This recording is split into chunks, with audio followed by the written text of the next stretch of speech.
Welcome to Archery Talk 101 podcast, your guide to better archery skills. We'll bring you the latest tips, tricks, and expert advice, but that's not all. We'll also have interviews with top archers and industry professionals and reviews of the latest gear and equipment and much more. Okay, we're going to start this year out, season 3 of Archery Talk 101 podcast, uh, with some instruction. I'm going to go through what my process is and how I shoot a bow, and we'll go through and teach you that, and then we'll go over some other techniques and stuff. So we'll do that. We'll start off this year with beginner stage. We're going to start off with somebody that's never shot a bow before and kind of go through what you want to look for, what you want to look into, and just kind of where to go. When you first start off, you're interested in shooting a bow. Where do you go? Do you, ask your buddy that's never shot a bow, or you go talk to somebody that's been doing it for a while? So find somebody that is doing it and talk with them and get started. It's always nice to have somebody with you. Now, if you want to get started in archery and you don't have anybody that bow hunts around you, find an archery shop or an archery club, and just go in and talk to them, find out what you want to do. You need to look at a couple of things. What are you interested in doing? Are you interested in only target shooting? You're interested in only hunting? You're interested in both of them? Do you want to go through and start with traditional equipment? You want to start with the compounds? You want to start with crossbows? There's lots of options. It depends on what you want to do. Maybe you went through and you've seen the reruns of the Hunger Games, and that interested you, and you'd like to learn how to shoot a traditional bow, whether it be a longbow, a recurve bow, or any of the other variations of your traditional type bows. And then you can always get into crossbows. Then you have to look at, not only what are you interested in, but what can you physically do. If you're not strong enough to pull back a compound bow or a traditional bow, then crossbows are going to be a good option for you. Those are a good viable option. Depending on what state you're in, some states consider them in the firearm category, and others don't allow you to use them at all. And others, like Nebraska, now it doesn't matter. It's considered archery equipment, and that's when to look into what your state does. I only know for sure what Nebraska does because that's where I live, is in Nebraska. So you want to look at what type of equipment you want to shoot. Now, the crossbows are going to take the least amount of practice to get good enough to go hunt with. Your compounds are going to next, least amount of practice, and then of course your traditional equipment is going to take the longest time and the most practice to get get good with it and to be able to hit your target. You're going to have a closer range with your traditional equipment than you will with like a compound or a crossbow. Uh, I know there are people that will shoot, out to 100 yards. Um, as you get older, you don't see that well, so you don't shoot that far. But start off with, you want to start off fairly close so that you can hit your target. Don't try and start off shooting those 100-yard shots, because you're going to lose lots and lots of arrows. Unless you just like losing arrows, then go for it. Otherwise, start at 10 yards or 5 yards or wherever you feel comfortable that you can hit your target. If you're starting off with the traditional equipment, go at 5 yards, and get to where you're consistently shooting good, and then start backing up, and then backing up and backing up some more. And in traditional shooting, there's lots of different options. You can do the completely instinctive, where you don't look at your bow, any part of your bow. You don't reference off the tip of the arrow. You don't have sights on it. You just look at the target, draw back, and shoot. Just instinctively shooting from there. Then there is other options to go into, where you use the tip of your arrow, and then you start picking out your gaps. Like, okay, at this range, my tip needs to be here or there. And then there's what they call string walking, where you actually use the tip and you put it there, and depending on where your hand is on the string is where you're going to hit. So the further down the string, it's going to be close shots, and then as you move further up the string, it's going to tilt it up a little bit higher for your longer shots. that's a whole other process that is something you have to learn. Then you can go, like with your Olympic style, where you have sights on there, and you're still shooting at your distances, and then you have to decide, where do you want to anchor? You want to anchor. I always anchor the corner of my mouth. A lot of them will anchor down underneath their jaw. It's just it doesn't matter where you anchor as long as you anchor the same place every time. So that's the biggest key in starting out. Um, Now let's say once you get to, um, okay, let's say you want to go to the store and you want to shoot a compound. There's a lot of things you have to know before you get there. So let's start off with you get to let's send you to an archery pro shop, because they're more likely going to have people that know what's going on. You go to your box stores, and you may or may not have somebody that knows what's going on with it and can set the bow up for you, or even teach you how to shoot. They might just like, well, here's what you need. You need this, this, this, and this, and if they're working completely on commission, they're going to go with the most expensive bow, the most expensive rest, the most expensive sight and stabilizer, and all that, because they make more money. So you want to make sure you go to a place that is actually going to fit you for what you need. As a beginner, you don't really need to be spending high dollars on your equipment. Um, you can if you want, but I don't recommend it, because you don't know really what you want. When I have my store, I would take a beginner and I'd put them in the low end bow. Not that they didn't shoot good, they did shoot good, but there's some features you get more and more expensive ones. There's other features that you can get in them. Sometimes a little faster. They have a more solid wall. There's all kinds of different features that you can get in them. As a beginner, you don't know the difference, because you don't have that experience to know what you really like and what you don't like. So start with something that is, lower range. Look at what your budget is. How much do you have to spend?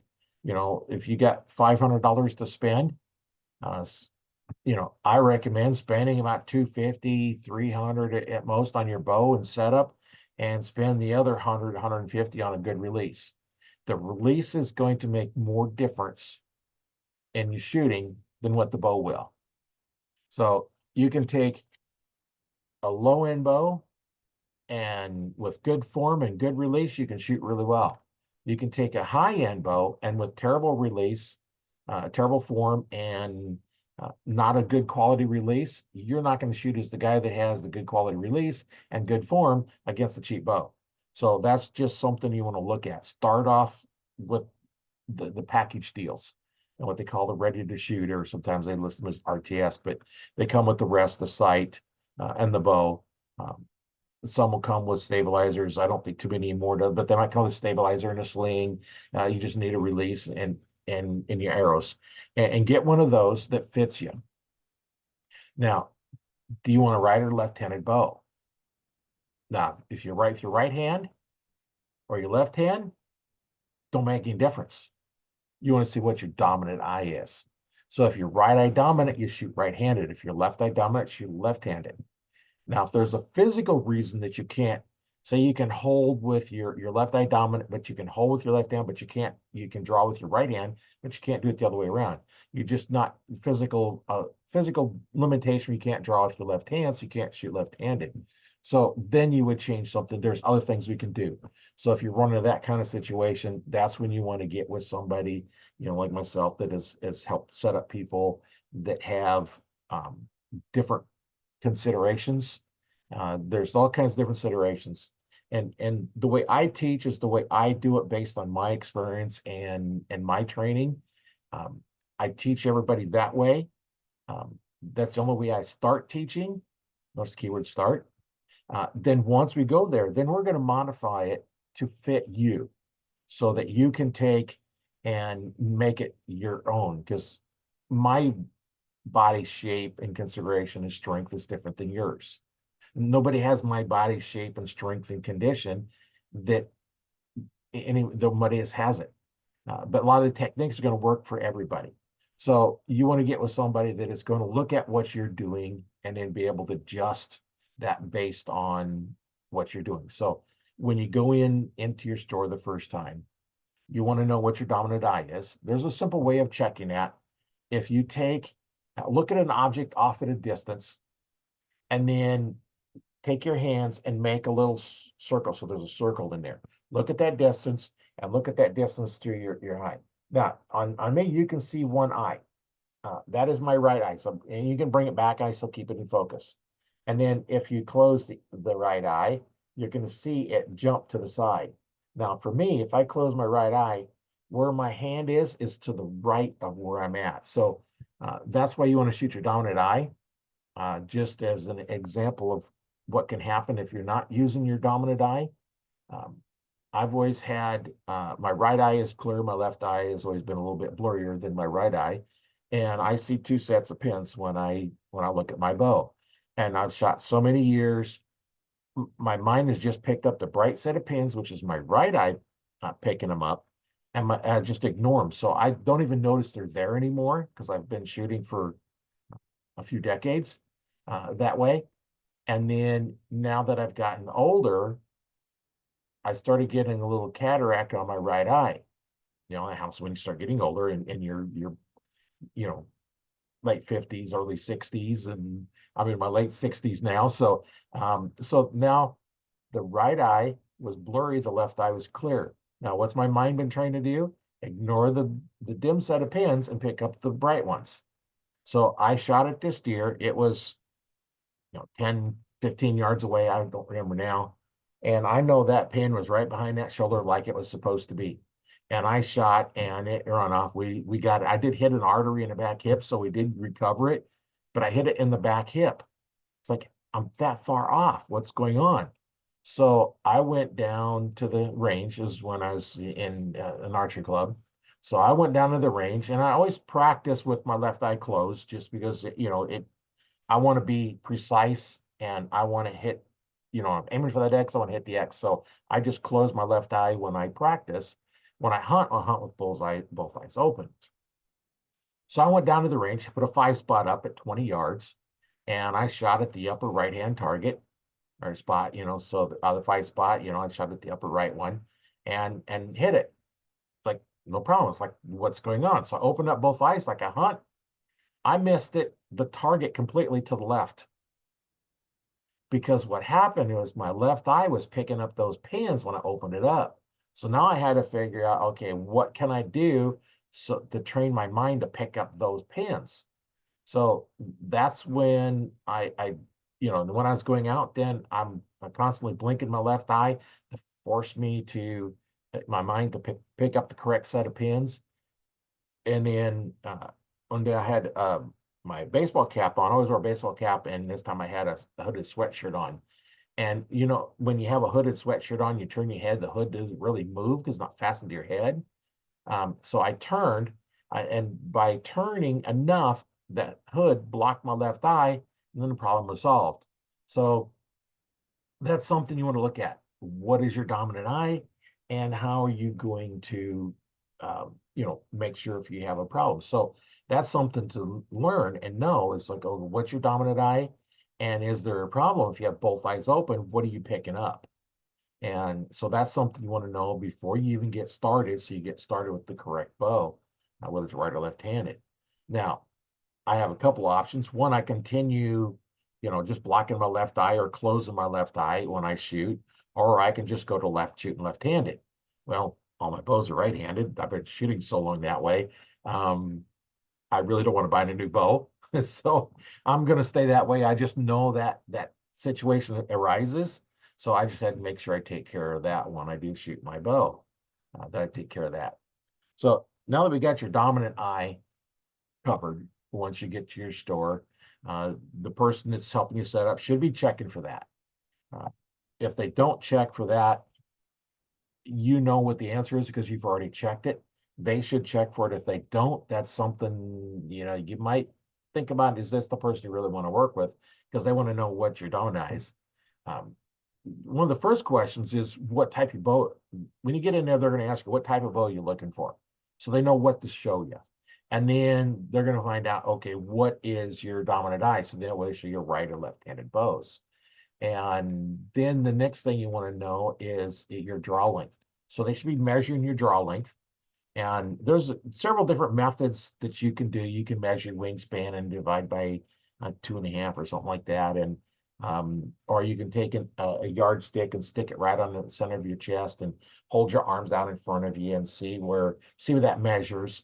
That's going to give you an idea where your draw length is. All those method is a starting point. It's not your exact draw length. By doing those, it knows where to start. Generally, you're going to be shorter than that, but that at least knows, okay, if I'm 29-inch draw length, I know I need bows that are 29 inches. If I'm only 27-inch draw length, I don't want to get a bow that's 29 inches because you will be hitting your arm. So that's one of the things that you want to look at is what are you going to set your draw length up to? And now then, the next thing you want to do is go in and take a look at all the bows that are in your price range. And then let's say, let's just say your right-handed bow is what you need because you're right-eye dominant. So all of them that's in your price range, pick it off the rack, put it in your left hand and see how it feels. If it feels good, okay, that's one to consider. If you don't like the way it feels in your hand, put it back up. You're not going to shoot it good. If it doesn't feel good in your hand, you don't want it. So don't look at the brand. That makes no difference. All the bow manufacturers nowadays are good quality bows. It's just how's it feel in your hand? And now then once you get, let's just start off with 2 bows because it's hard to make a decision with more than 2. It's like you would like this one or that one better. And then you can go look at another one. Say you go through and I find 5 bows that I like the way they feel in my hand. So I'm going to grab bow number 1 and bow number 2. And the technician's going to set up bow number 1 at my draw length and crank the weight all the way down to the minimum. So you want to set all the bow weights the same weight. So if you're setting it at 60 pounds, you want them all 60. You don't want one at 70, one at 60, one at 50, because they're going to feel different. That same bow shot at 60 and 70 and 50 is going to feel different no matter how you have them set up. So you want all the same weight, same draw length. So the only difference is how they feel when you shoot. So take bow number 1 and shoot it a few times and see how it feels. And then if you're, once they get them ready, grab now bow number 2 and shoot that, see how that feels. Now, if they have a place where you can do that and you can safely do it, if you can't really tell which one you like better, grab bow number 1 and shoot with your eyes closed. You're going to feel what happens. Shoot bow number 2, and then which one do you like better? And then why? Now your answer why makes no difference what you say. When I ask that question is, why do you like this one better? I don't care what the answer is. You like it better. I want you to express why you like it better. So now you understand, I like this one better because it feels smoother or it has less vibration. And then you like bow number 1. So now then grab bow number 3 and shoot it. And then shoot 1 and then 3 until you figure out which one you like better. And until you get through all the bows that you want. Now, I may have to do it different days because it can be a little tiring if you're not used to doing a lot of shooting. But go through, now you know which bow you want to shoot. And there's a couple things that you want to do once you start getting in there. Now let's look at a little more detailed on how you're going to correctly shoot the bow. Now, I have heard some people that are people that are selling the bows say, well, we'll fix your form later. Well, fix your form later means you have now bad habits you're going to try and break. So let's get into some of the things you want to do in setting up your bow. So there's some things that we can go through. We're going to go through a few things to set up what we want to do in order to start off with it. So what we want to do is we're going to take a look at the correct way to hold your bow. Now, that is kind of a question. We're going to go over how to hold the bow. So start with, I'm going to get here and share my share my screen here, and I don't know if we're going to hear the thing. So let's go ahead and share screen. I've got a video I created on how to hold your bow. Now, the way I teach the stance, if you don't hold it this way, there's a good chance you're going to hit your arm. Because I teach a completely closed stance. I don't see an extra closed, but I keep a closed stance. Some will do an open stance, and we'll get through in this video here. We'll show the stance. Now, an open stance, you're going to take your left foot, if you're right-handed, and move it back, which takes a little bit different angle. So instead of being straight at your target, we're turned off to the side a little bit. So that kind of opens it up, and I'll go through some of here. So let's go ahead, and I'm going to share my screen, and let's see here. I'm going to share the sound as well, so I've got some instruction in here. So we should be sharing my screen over here where I created all these videos. So let me go ahead and get this started. Okay, today we're going to go over how to hold the bow. So to start with, you're going to have the bow is going to go through your hand in this position right here. You're going to be pushing with this part of the hand as you're pushing the bow. You're going to be pushing with that. This hand's completely relaxed. You're going to push away. Now, just for those that are listening on the podcast instead of the video, what I did is in between your thumb and index finger, there's that little, what they call a lifeline that runs through your hand. So that's where the bow is going to follow your lifeline. And then the pressure point is the spot between your thumb, the meaty part of the thumb, and the meaty part underneath the little finger. There's a spot that you can kind of push on that goes straight to the bone. And that's what you want to push with. You want to push with the meaty parts of the hand because that's too soft and too flexible. What you can do on them is if you put your hand at an angle, and you can just do this in front of you, take your index finger and push on the meaty part below your little finger, and you'll see your wrist wants to turn. Now go onto the meaty part underneath the thumb, and it wants to turn the other way. So now your wrist is wanting to turn. So now if you push straight in the middle, you're going to feel that force all the way to the elbow instead of twisting in the wrist. So that's where we're going for those that don't get to watch it. So now we're going to grab the bow. You want to use a sling. Always have a sling, but you don't want it tight against your hand. You want to just keep it so it will hold the bow. Now, the reason why you don't want your sling tight is because you want the bow to react like it wants to do. And if you have a sling, then depending on how tight it is, depending on if you have a little bit of variation in your wrist, or you put a glove on. You know, if you have a glove on sometime, you know, you have a small glove, it's going to change the pressure and the angle on it. If you have a big heavy glove, it's going to change it. So you want your glove, your hand, so it's in the sling. The sling can be really loose. As long as it's fastened, you can't not drop your bow. You can let go of the bow and it's not going to fall. So that's why you want a sling on there. Now you're going to have your bow you want it so it balances in your hand. And now you're going to put the bow in this grip. I like to take and put a little pressure on it before I draw and drop this hand down. So it's going to see how it goes through that part of the hand. And now as you get ready to draw, you're going to be pushing this hand forward as you draw back. Okay, now one thing that I didn't talk about there is I actually point my arm to the target, bend a little bit towards the target, and as I draw, you have a tendency to stand up. If you start standing up, you're going to lean back. Now, I do go over that a little bit later in a different video. So we'll come back here, and that's one of the things that you want to have, that proper grip. If you don't have that proper grip, you're going to have a tendency to hit your forearm.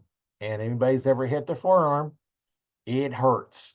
And then it swells up, and then you hit it again and it swells up, and you hit it again, and next thing you know, it's like you're getting rid of the bow because you've just really made some really damaging pain on your, a lot of pain and a lot of damage to your arm. So you don't want to hit that arm. So you want to make sure you have that good proper grip.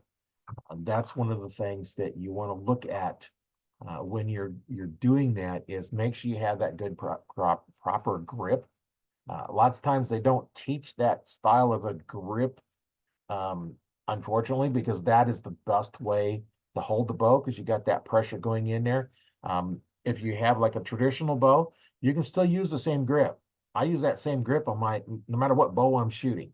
Now with a traditional one, because you don't have a sling on there normally, you know what you're gonna do is you're gonna lightly close your hand around the riser, around where the grip, you're gonna grip it slightly. You don't want to put a lot of pressure on it, but just a slight grip on it. You're still gonna push the same part of your hand because that's the most efficient.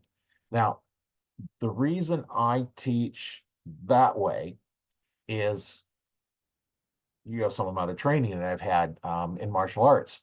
The most efficient way to put force into an object is if you're at a 90-degree angle to it.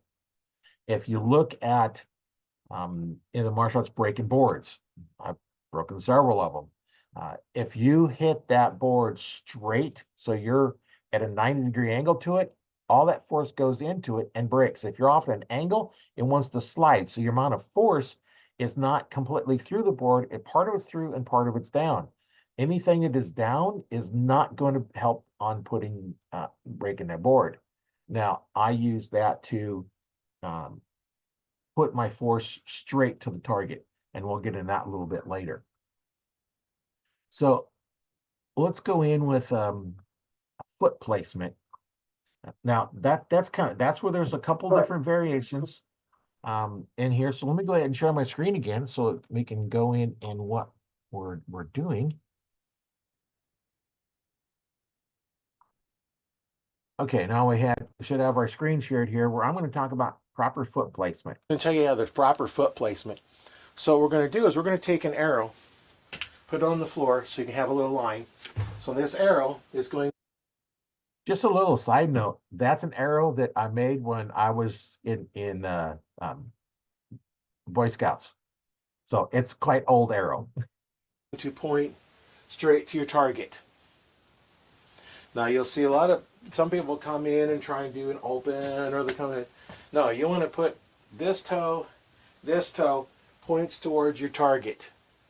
So now you have a nice straight line. You're all in a straight line to your target.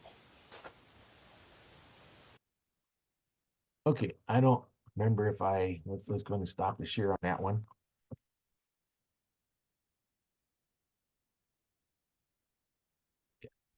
So I just want to check, make sure I turn the sound on. But what I did is I set the arrow up so it pointed towards the target. So that's the most efficient direction. That's 90 degrees of the target. Now up and down, you have a little bit of variation in doing that. And then I teach that lining your toes up. Now, we don't generally teach that to somebody we're going to have for 10 minutes to get them a little training. Because if you do that with your feet and you point your arm to that target and you don't use the grip I just talked about, you will be hitting your arm. So that's why a lot of them will teach that open stance, because it does keep that arm a little bit more out of the way. But what you're not going to have is you're not going to have that direct line to your target. And I'll go a little bit later. I'll go through some of that. So that is a couple of the things that I think is important to learn to start with. Now, one of the things that we can do is to learn the proper release. We can work on that a little bit later. So let's go ahead and we're going to show another video here. And this one is going to be on. Today we're going to show the problem.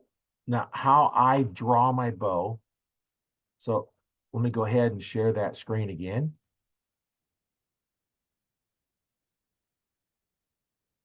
Okay, now I have one of my bows. I'm going to show a couple different methods. One with a wrist strap. Mine has a hook on it, and then also with a handheld release. I'm going to show the two different methods. But if you notice, the only difference is where my hand is positioned when I draw back, because I use a kisser button, a peep, and then the side of my nose, so it all fits in there. So let's go ahead and play this little short video. Okay, today we're going to show you the proper way to draw the bow. Now remember the hand grip. We're going to go in here and go down on here. Now this bow. Now what I did on that hand grip is remember we talked about the bow goes between the index finger and the thumb. So what I do is I kind of open my hand up, put that on the top part of the riser where it's going to go, relax my hand, and then drop it down. So now the pressure is on there. That gets me in the same grip the same time every time I get the same grip. And then once you learn, I have a level on my bow. I don't use it anymore because it's just there, but I draw back and I've used it so many times. I know that when I draw back, I'm level. Now, if you don't have that, you know, experience or that practice in there to know that it's level, then put a level on there, draw back and part of your process, glance at the level, and then if you're not level, let down, reposition your hand or wherever you need to get to that point. So we're going to come back in. Happens to have a drop away, so it's going to pull up when I shoot. That's what this little string down here is for. But I'm going to put a little pressure on there, and I'm going to hook the release. Now I'm going to show you with a caliper style release. This is my one I use here. So put your hand in here. I like to drop it down with a little pressure on the string, so you can see I pull them back. A little pressure on the string. Now I'm going to step up. Now when I get ready to draw, if I draw from here, I'm going to end up leaning back. So you want to lean a little bit forward. Point your target towards, make sure I don't hit my ceiling over here. I'm going to put towards the target. You're going to do a little push with this hand as you're pulling with this one. So you're going to pull back. Okay.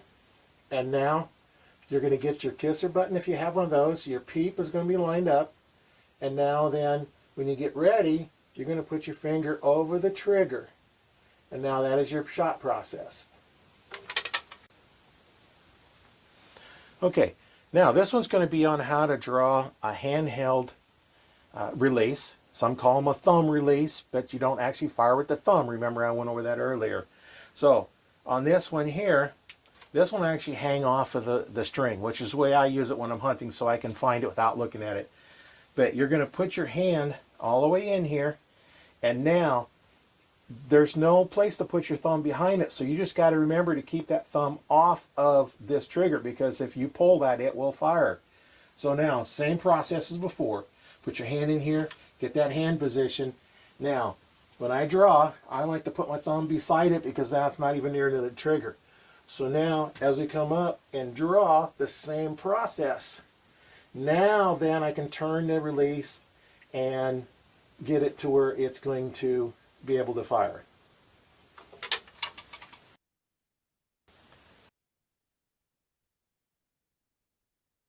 So that's my process for the two type of releases, whether it's the handheld or the caliper type.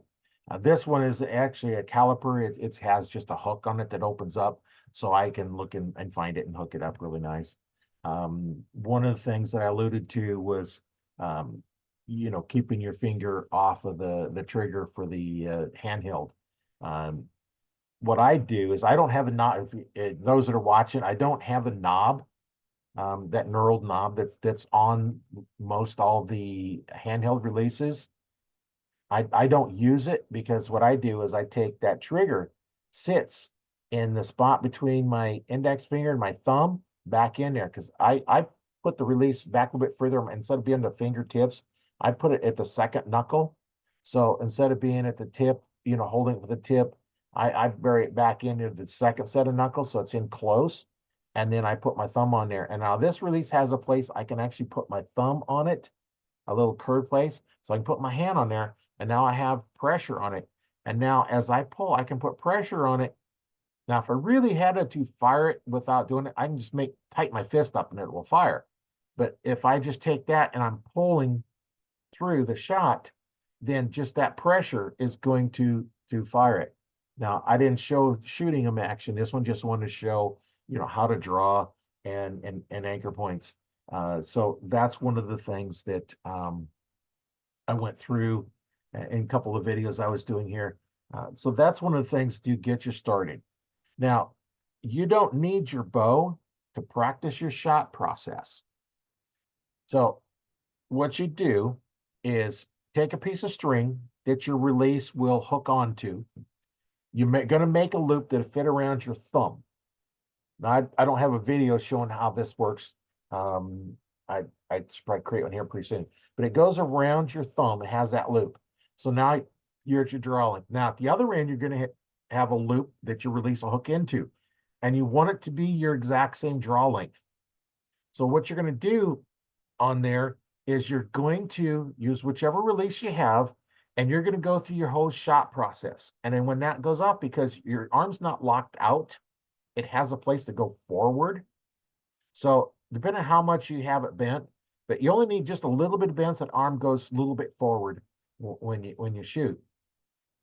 And now when you go through and shoot, that string should leave your hand and go straight to your target. And that's what you want to do to practice. You can practice that. You can practice that. All you need is your release and that string.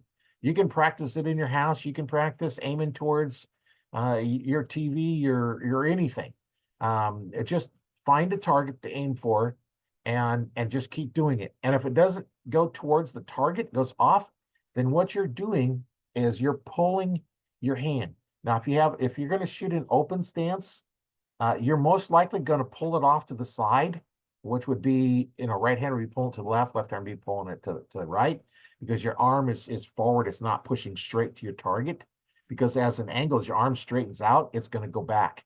So if it's pointing straight to your target, it's going to extend straight to your target. If it's off at a little bit of an angle, it can't go straight to your target, because your target is off to the side.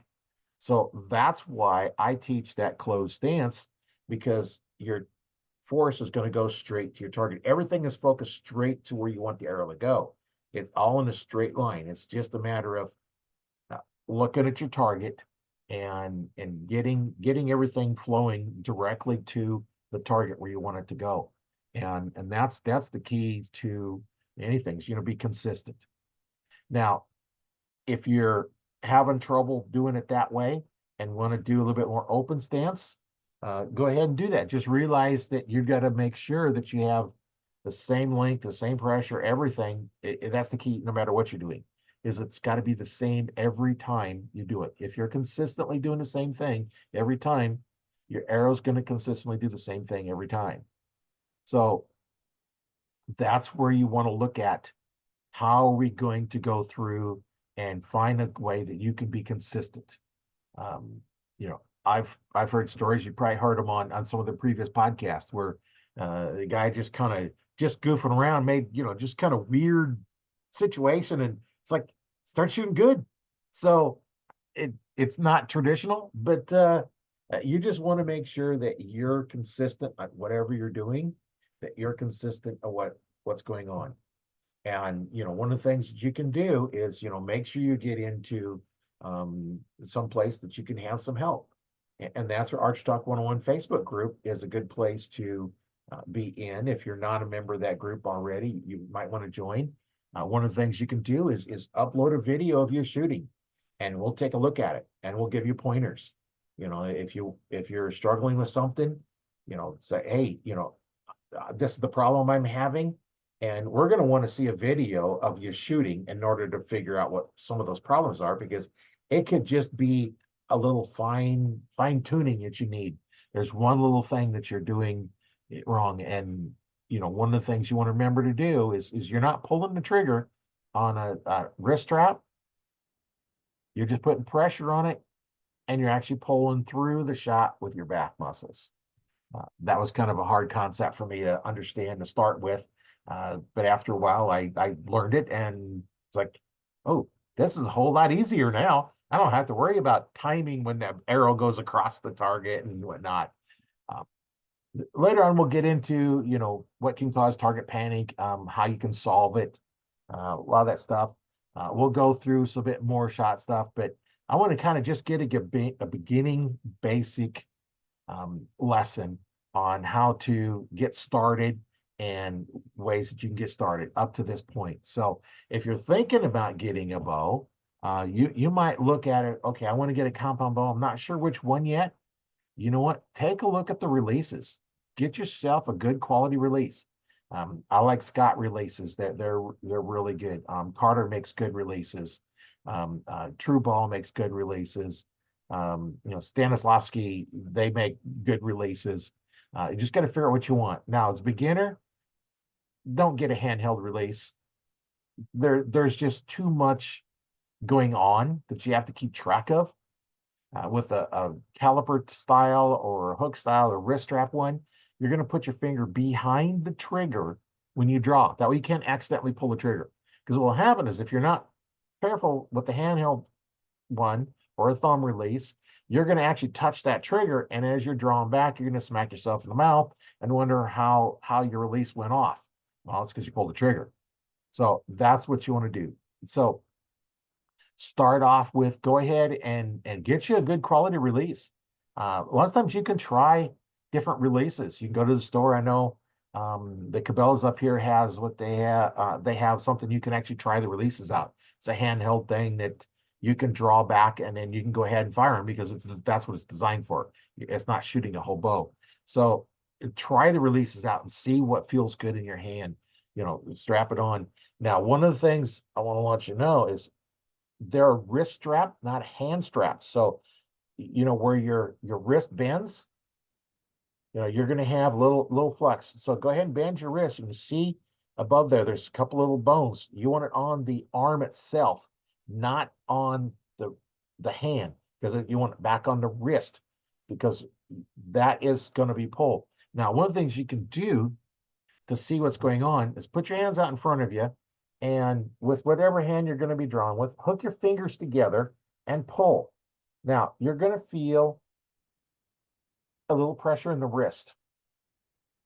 Right there where that joint is, you're going to feel a little pressure in there, as well as, probably your elbows and some other stuff. Now, reach back and grab onto your wrist. Go ahead and wrap your thumb and index finger around, and then go ahead and wrap the other ones around, and now pull. You don't feel anything on the wrist, but you feel more pressure in the back and not as much in the elbow. So that's why you want to have that wrist fastened to your wrist, not to your hand. It also moves that trigger back further so you can get back to that second joint.